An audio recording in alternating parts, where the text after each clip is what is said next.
Thank you, Councilor Wu, for your leadership on this issue.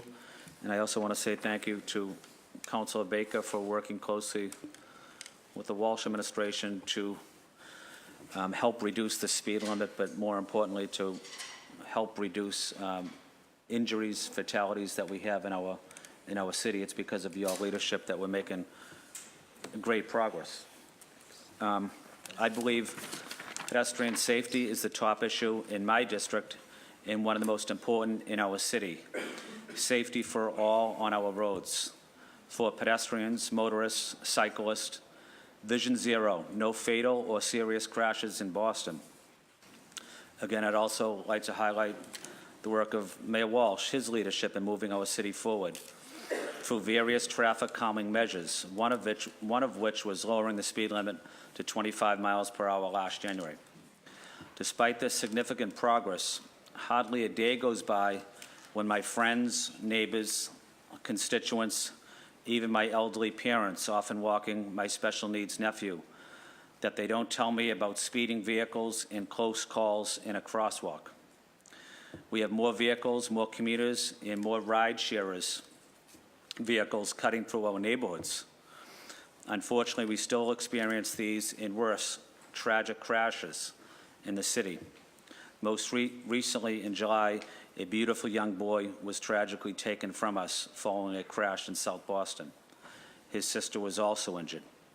The entire community continues to pray for their family. Our community has also become mobilized around this critical issue, including many South Boston mothers. Folks like Katie Donovan, who was struck on Farragut Road in the spring. She's become a champion for pedestrian safety in our neighborhood.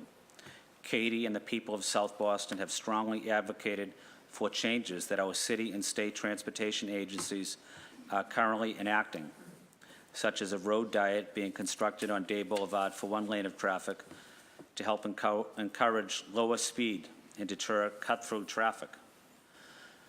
The city continues to make progress on this issue, but in my position, it is still too fast.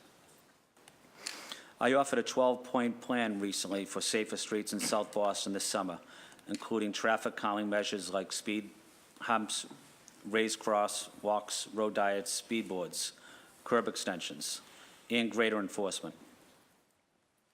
I was pleased the Department of Transportation announced at a community meeting that they would include many of these, as well as the 20 miles per hour zones as part of the South Boston Action Plan. Councilor Bacon and I are calling on for this hearing as we would like to start a dialogue around the merits of a 20 mile per hour speed limit in Boston, unless otherwise posted. If not 20 miles per hour throughout the city, I would like to see 20 miles per hour speed zones at relevant locations that make sense and that work for the city. We recently had Commissioner Morales from BCYF write to Mass DOT asking for 20 miles per hour in front of the L Street Bathhouse and Curley Recreation Center due to the speeding which has caused tragedies there in the past. 20 miles per hour zones have worked well for school zones as drivers slow for our children. I think it has merit to apply this to areas like L Street, where it is so narrow and tough to react for drivers and pedestrians alike. The same goes for recreation areas like Farragut Road near the street hockey court or Evans baseball field, to name a few.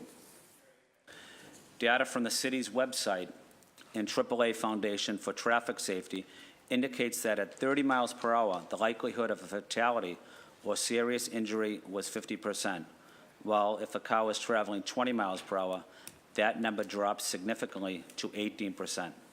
I think this conversation will have merit as we all try to do our part to realize Vision Zero.